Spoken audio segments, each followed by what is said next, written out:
Será abordada a farmacologia dos agentes antihelmínticos. Sabe-se que os helmintos são os vermes parasitários que em seres humanos podem ser classificados em nematóides, que são vermes cilíndricos, e plateumintos, conhecidos como os vermes achatados em forma de fita. Entre os plateumintos há trematódios, que são os esquistossomos, e os cestódios, que são as tênias. As formas imaturas desses helmintos infectam os seres humanos através da pele ou do trato gastrointestinal e transformam-se em vermes adultos. Os fármacos antihelmínticos são aqueles que atuam localmente em nível intestinal, de modo a expulsar os vermes do trato gastrointestinal ou atuam sistemicamente contra os helmintos fora do trato gastrointestinal. Para desenvolver esta monitoria, foram delineados alguns objetivos os quais pretendemos cumprir. O primeiro deles consiste em compreender os mecanismos de ação dos principais agentes antiparasitários utilizados para tratar as helmintíases. Além disso, temos como objetivo assimilar as aplicações terapêuticas destes antiparasitários e suas indicações clínicas. E, por fim, mas não menos importante, temos como propósito reconhecer os principais efeitos adversos destes fármacos. Inicialmente, falaremos dos benzimidazólicos. O mecanismo de ação dos benzimidazólicos consiste basicamente na inibição da polimerização dos microtúbulos por ligação à beta-tubulina. E a toxicidade seletiva desses fármacos contra helmintos é atribuída à sua afinidade mais alta por essa beta-tubulina parasitária. Além disso, os benzimidazólicos causam inibição da fumarato-redutase mitocondrial, causam a redução do transporte de glicose e o bloqueio da fosforilação oxidativa. Os benzimidazólicos, eles têm propriedades muito versáteis no combate às infecções parasitárias causadas pelos helmintos. Então, há exemplo do mebendazol e albendazol, principalmente o albendazol, que é eficaz no tratamento de uma diversidade de infecções, entre elas aquelas causadas pela Ascaris lubricoides, Enterobius vermiculares, Necator americano, Ancylostomum duodenalis, Trichuris trichiura, Strongyloides stercoralis, Tênia, entre muitos outros, a exemplo da larva migrans cutânea e giardíase. Importa destacar que esses fármacos eles causam poucos efeitos colaterais quando utilizados para o tratamento de curta duração de helmintíases gastrointestinais.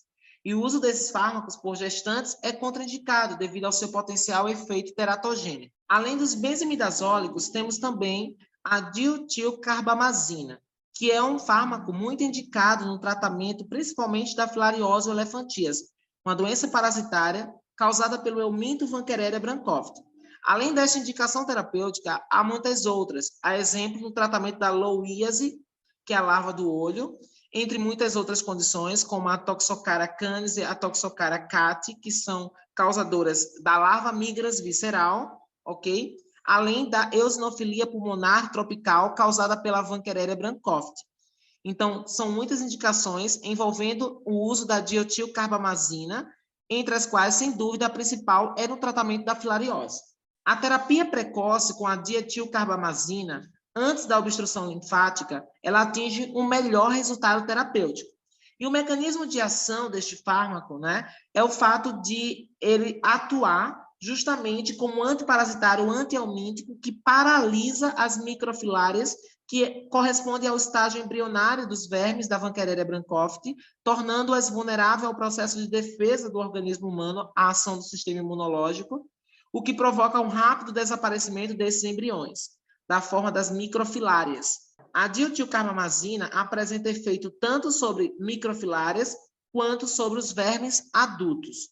A dietilcarbamazina ela é absorvida rapidamente pelo trato gastrointestinal, é excretada pelos rins, mais de 50% na forma inalterada está presente na urina ácida e, portanto, é necessário reduzir a dose da dietilcarbamazina em pacientes com disfunção renal ou com a urina persistentemente alcalina, pois são duas condições que reduzem a eliminação deste fármaco. A ivermectina é um fármaco bastante utilizado, né, como antiparasitário, que tem um mecanismo de ação bastante interessante. Consiste em imobilizar os parasitas expostos a ivermectina, induzindo uma paralisia tônica da musculatura. Basicamente, a ivermectina, ela ativa uma família de canais de cloreto controlados por glutamato que estão presentes apenas em invertebrados.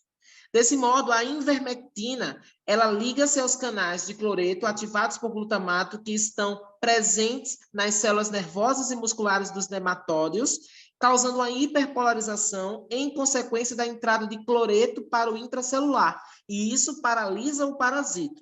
A ivermectina, ela é bem tolerada por seres humanos não infectados por parasitos e as reações adversas são, em geral, de natureza leve e transitória. Durante o tratamento com a ivermectina, podem ocorrer raramente as seguintes reações: diarreia, náuseas, astenia, dor abdominal, anorexia, constipação e vômitos. A indicação terapêutica da ivermectina, né, é bem ampla. Por exemplo, ela é indicada no tratamento da estrongiloidíase intestinal, da oncocercose, da filariose elefantíase, da ascaridíase, também conhecida como lombriga, escabiose, a sarna e a pediculose, né, que é basicamente o piolho. O praziquantel é um antiparasitário que foi bastante estudado na clínica como tratamento da esquistossomose causada pelas diversas espécies de xistosoma. Entre eles, o Schistosoma mansoni, que é o mais comum aqui no Brasil, o Schistosoma haematobium e o Schistosoma japônico. E qual basicamente consiste no mecanismo de ação do praziquantel? Bem, depois da captação rápida e irreversível, o praziquantel ele produz dois efeitos principais nos esquistossomos adultos. Este fármaco ele aumenta a atividade muscular e, em seguida, causa contrações e paralisia espástica do parasito adulto. É provável que a ação do praziquantel se deve à inibição da bomba sódio-potássio dos esquistossomos. Em resultado disso, aumenta a permeabilidade da membrana do euminto a certos cátions monovalentes e divalentes, principalmente a entrada de cálcio, que participa da contração muscular dos esquistossomos, que leva à intensificação da atividade muscular, seguida por contração e paralisia espástica do parasito. Como consequência, os eumintos se separam dos tecidos hospedeiros e são rapidamente deslocados das veias mesentéricas para o fígado, ao passo que os eumintos intestinais eles são expelidos. Importa destacar que o praziquantel causa lesão tegumentar no parasito e expõe alguns antígenos do tegumento dos esquistossomos. Então, a eficácia clínica desse fármaco correlaciona-se mais diretamente com a sua ação tegumentar no parasito. Além disso, o praziquantel, como ele é prontamente absorvido depois da sua administração oral, ele vai sofrer metabolismo hepático de primeira passagem, que afeta em parte a sua absorção e a sua biodisponibilidade, mas ele também vai ter um efeito sistêmico importante.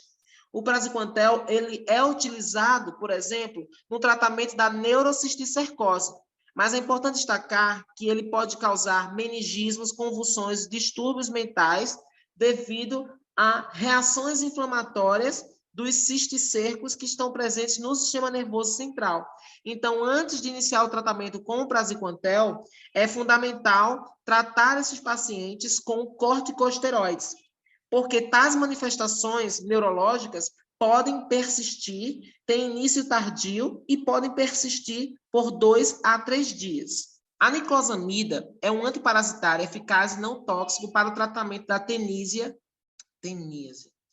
A niclosamida é um antiparasitário eficaz e não tóxico para o tratamento da teníase, causada pela Taenia saginata e também utilizado no tratamento da cisticercose.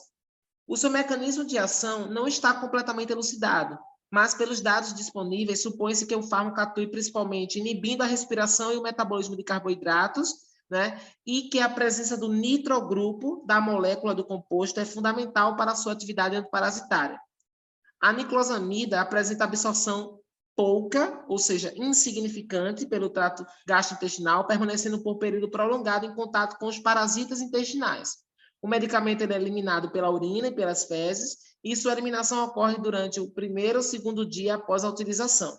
Os efeitos colaterais comuns da niclosamida incluem náuseas, vômitos, anorexia, dor abdominal, cãibra, diarreia, letargia, cefaleia e tonturas. O palmoato de Pirantel age como um bloqueador neuromuscular despolarizante, provocando assim a contração súbita e seguida da paralisia dos eumíntos. Atua também como inibidor da colinesterase e como estimulante ganglionar. Nos eumíntos, o palmoato de Pirantel age como um bloqueador neuromuscular despolarizante, provocando assim contração súbita seguida de paralisia dos eumíntos. Atua também como um inibidor da colinesterase e estimulante ganglionar. Nos eumíntos, o palmoato de Pirantel torna-se Com o palmoato de Pirantel, os eumíntos tornam-se incapazes de manter sua posição na luz intestinal e são expelidos do corpo pelas fezes por peristaltismo. Há contraindicação ao uso do palmoato de Pirantel na gravidez, na lactação, na insuficiência hepática e em crianças abaixo de 2 anos. O palmoato de Pirantel, de fato, é uma alternativa ao mebendazol e ao albendazol como tratamento na ascaridíase e na enterobíase. O palmoato de Pirantel também é eficaz contra ancilostomias causadas por ancilostoma duodenale e necator americano.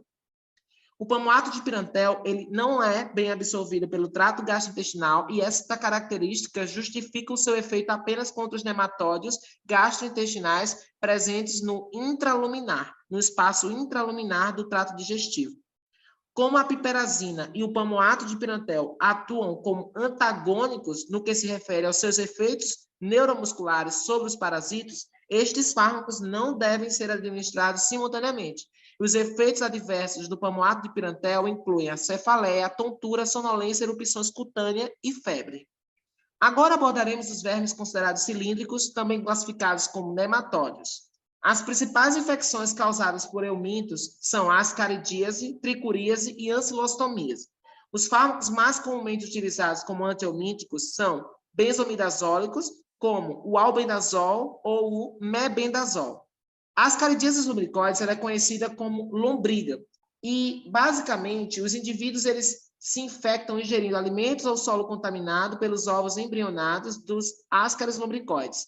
Os antihistamínicos seguros e mais eficazes atualmente utilizados são os benzimidazólicos, como mebendazol, albendazol, além do palmoato de Pirantel, que é um antieumíntico também aplicável nessas condições. A cura com um desses fármacos pode ser alcançada em até 100% dos casos. E em caso de ascaridíase assintomática ou moderada, o albendazol e o mebendazol são os mais preferidos. A toxocaríase trata-se de uma infecção causada pelo Ascaris canino ou Toxocara canis, O Toxocara canis causa 3 síndromes principais. São elas: a larva migrans visceral, a larva migrans ocular e a toxocaríase clássica. A larva migrans visceral são manifestações clínicas causadas pela migração das larvas que podem ser assintomáticas, subagudas ou agudas e cuja gravidade depende da quantidade de larvas presentes no organismo. O tratamento da larva migrans ocular, por exemplo, há necessidade de intervenção cirúrgica, combinada com corticoides tópicos ou sistêmicos, e as demais formas de toxocaríase são tratadas basicamente com albendazol, preferencialmente. A ancilostomíase, basicamente, ela é causada pelo Necator americanus ou ancilostoma duodenale. As larvas dos ancilóstomos vivem no solo e penetram a pele expostas. Depois de chegarem aos pulmões, as larvas elas migram para a cavidade oral e são deglutidas. Na mucosa do intestino, os vermes adultos alimentam-se do sangue do hospedeiro. E o objetivo principal do tratamento consiste na eliminação dos ancilóstomos adultos do intestino. O fármaco preferido para tratar a ancilostomíase é o albendazol. Além disso, este fármaco é eficaz contra outros nematóides gastrointestinais. O mebendazol também pode ser utilizado comumente, no entanto, quando se prefere utilizar em dose única, o albendazol é considerado mais eficaz que o mebendazol para eliminar os ancilóstomos adultos do trato gastrointestinal. A larva migrans cutânea, ela se caracteriza por uma erupção serpiginosa e uma dermatite pruriginosa, e os principais agentes etiológicos envolvidos são larvas infectantes de Ancilostoma brasiliense e Ancilostoma canino, que são parasitas do intestino delgado de cães e gatos. Estes são os agentes etiológicos mais frequentes de larvas migrans cutâneas. As partes do corpo mais atingidas são aquelas que entram em contato direto com o solo, são os pés, pernas, nádegas, mãos e antebraços. pode vir acompanhado de eritema e prurido no momento da penetração da larva em indivíduos sensíveis. As larvas, elas produzem um rastro saliente e pruriginoso, que causam coceira. Nas lesões mais antigas, há formação de crostas que desaparecem lentamente, deixando uma linha sinuosa escura que posteriormente também desaparece. O diagnóstico da larva migras cutâneas baseia-se no exame clínico, na anamnese, sintomas e aspectos dermatológicos da lesão, caracterizado por essa erupção linear e serpiginosa na pele. E o tratamento, basicamente, da larva migras cutâneas é feito com a utilização dos benzimidazólicos, como tiabendazol na forma de pomada ou creme, albendazol, ou também pode ser feito com o uso da ivermectina. A tricuríase é uma infecção causada pelo Trichuris trichiura e trata-se de uma infecção que é adquirida pela ingestão de ovos embrionados. Os ovos podem ser disseminados pelo vento, água e contaminar alimentos sólidos ou líquidos. O Trichuris trichiura pode ser disseminado, inclusive, por moscas domésticas. Os sintomas da infecção incluem a distensão abdominal, cólicas, vômitos, desinteria crônica, com fezes mucossanguinolentas, tenesmo, anemia hipocrônica e microcítica, que podem ocorrer também com prolapso retal. O quadro clínico associado à tricuríase não é específico, portanto, deve ser confirmado com diagnóstico laboratorial, diagnóstico feito basicamente com a demonstração de ovos do parasito nas fezes. O mebendazol e o albendazol são os fármacos mais eficazes para o tratamento da tricuríase e são utilizados em dose única, produzindo reduções significativas na contagem dos vermes. Contudo, o tratamento em dose única não é eficaz para conseguir a erradicação completa dos vermes. Então, geralmente se utiliza um esquema de 3 dias. A estrongiloidíase trata-se de uma infecção causada pelo Strongyloides stercoralis. As larvas filarioides infectantes do Strongyloides stercoralis, localizadas no solo contaminado, penetram a pele e as mucosas e chegam aos pulmões e, por fim, transformam-se em vermes adultos no intestino delgado, onde se estabelecem. Na pessoa que não usa calçados, a penetração ocorre através da pele e dos pés nos espaços interdigitais. Já a superfície plantar pode consistir em uma barreira muito espessa à penetração desses parasitos. Pode haver autoinfecção externa ou exógena pelo contato com as larvas filarióides na região perianal, ou ainda autoinfecção endógena ou interna, porque as larvas filarióides ainda penetram ali a mucosa intestinal e cronificam a doença por meses ou anos. O diagnóstico clínico é caracterizado pela tríade clássica: diarreia, dor abdominal, urticária, que são sugestivas, e a eosinofilia, que pode auxiliar na suspeita diagnóstica. O método laboratorial é feito com o encontro das larvas nos exames de fezes. Das infecções causadas por nematóides, a estrongiloidíase é a mais difícil de ser tratada. O mebendazol, em doses eficazes para outros parasitos, por exemplo, não atua sobre Strongyloides stercoralis. A ivermectina é o fármaco preferido para o tratamento da estrongiloidíase, embora os benzimidazólicos, como tiabendazol e albendazol, tenham ainda alguma eficácia. A oxiuríase, ela é causada pela Enteróbios vermiculares. As fêmeas do Enteróbios vermiculares estão repletas de ovos e são encontrados na região perianal. Nas mulheres, pode-se encontrar, às vezes, parasitos na vagina, no útero e na bexiga. Os mecanismos de transmissão podem ocorrer de diferentes formas: por heteroinfecção, quando os ovos presentes na poeira ou alimentos alcançam novos hospedeiros; por via indireta, quando ovos presentes na poeira ou alimento atingem o mesmo hospedeiro que os eliminou; por autoinfecção direta, que é geralmente crianças que levam os ovos da região perianal à boca, sendo o principal mecanismo de cronicidade da infecção, ou mesmo por autoinfecção interna ou retroinfecção. Os ovos, eles são resistentes e facilmente são disseminados. Por isso que a infecção se espalha facilmente entre os membros de uma família ou nas escolas. O paciente, ele nota que tem um parasito quando sente um prurido anal, principalmente à noite, ou quando o verme está presente nas fezes. Então, a alteração frequente e incômoda ao paciente é justamente o prurido perianal. O ato de coçar predispõe a infecção bacteriana secundária e o prurido também provoca perda de sono, porque ele ocorre frequentemente à noite. O diagnóstico clínico se baseia no sintoma de prurido anal noturno continuado, que pode levar à suspeita clínica de enterobiose. O exame laboratorial baseia-se no método de fita adesiva, já que o exame de fezes não serve para essa verminose. Todos que tiveram contato direto com o paciente infectado precisam ser tratados e pode ser necessário administrar mais de um ciclo de tratamento. O palmoato de pirantel, o mebendazol e o albendazol são altamente eficazes. Doses orais únicas desses fármacos devem ser repetidas após 2 semanas. A filariose linfática, também conhecida como elefantíase, é causada pela Wuchereria brandtcoffti. Os vermes adultos da Wuchereria brandtcoffti que vivem nos vasos linfáticos causam a filariose linfática humana. A transmissão ocorre pela picada do mosquito Culex quiquefasciatus, infectados pela Wuchereria brandtcoffti. Para a maioria dos países, a OMS recomenda o citrato de dietilcarbamazina por seus efeitos microfilaricidas e macrofilaricidas, podendo ser combinada com o albendazol, porém seus estudos são necessários para avaliar o fato de albendazol ter alguma atividade microfilaricida. Até então não está esclarecido. Então, o principal fármaco utilizado para tratar a filariose linfática é o dietilcarbamazina. A dietilcarbamazina pode ser adicionada junto com a ivermectina, que também consiste em um dos tratamentos antiparasitários utilizados na filariose linfática humana. O tratamento da filariose bancroftiana é feito tendo-se 3 objetivos: reduzir ou prevenir a morbidade em indivíduos com infecção ativa, corrigir alterações provenientes do parasitismo, como edema ou hidrocele, e, além disso, impedir a transmissão a novos hospedeiros. A teníase consiste em uma doença parasitária causada pela tênia, que pode ser a tênia saginato ou a tênia solium, que são vermes planos, também conhecidos como cestódio.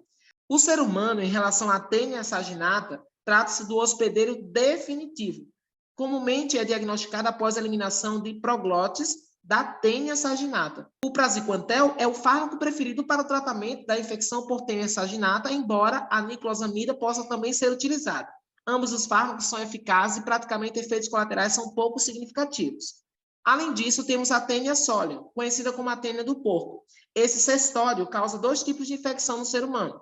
A infecção pela tênia solium ela é causada pela ingestão de carnes mal cozidas contendo cisticerco ou, mais comumente, pela transmissão orofecal dos ovos infectantes da tênia solium, que são eliminados por outro ser humano infectado. O praziquantel pode ser utilizado no tratamento da tênia solium e da tênia saginata. Já a cisticercose, certamente é a forma sistêmica mais perigosa e frequentemente coexiste com a forma intestinal. A ingestão dos ovos infectados libera a larva da tênia solium, que consegue entrar na circulação nos tecidos humanos exatamente pela mesma forma que ocorre esse mesmo ciclo lá no hospedeiro intermediário, geralmente o porco, o suíno. A invasão do cérebro é denominada de neurocisticercose e é muito perigosa e, ao mesmo tempo, também uma situação bastante comum. Os pacientes eles podem ter epilepsia, meningite, hipertensão intracraniana, dependendo da resposta inflamatória aos cisticercos. O albendazol é o melhor fármaco utilizado para o tratamento da cisticercose. E importa destacar que, nessa situação, o tratamento é, inclusive, controverso. E só é apropriado apenas quando se pretende destruir cisticercos viáveis, e não quando esses cisticercos estão morrendo ou já estejam mortos. O pré-tratamento com corticosteroide é altamente recomendado para atenuar as reações inflamatórias aos parasitos mortos, sobretudo quando há grandes quantidades de parasitos evidenciados pelos exames de imagem do cérebro. O tratamento antihelmíntico pode reduzir o tamanho dos cistos cerebrais, mas pode causar consequências deletérias, como convulsões, hidrocefalia, principalmente se não for administrado corticosteroides antes de iniciar o tratamento. O praziquantel é um antiparasitário muito importante, porque ele é o único fármaco utilizado para o tratamento da esquistossomose, que em humanos ela é causada pela infecção por Schistossoma mansoni, principal agente etiológico aqui no Brasil. O praziquantel ele é um fármaco preferido para o tratamento da esquistossomose, e esse fármaco ele é seguro e eficaz quando administrado em dose única ou em doses orais fracionadas durante o dia. Estas são as referências utilizadas para o desenvolvimento deste conteúdo. Todas elas são referências bibliográficas, as quais podem ser consultadas para posterior aprofundamento deste assunto. Para conferir mais conteúdos, se inscreve no canal, aproveite e aperte o sininho para não perder mais nenhum vídeo sempre que for postado. Além disso, segue lá o Instagram. Lá são postados conteúdos os mais diversos, de grande relevância à farmacologia básica e clínica. É isso. Muito obrigado e excelentes estudos.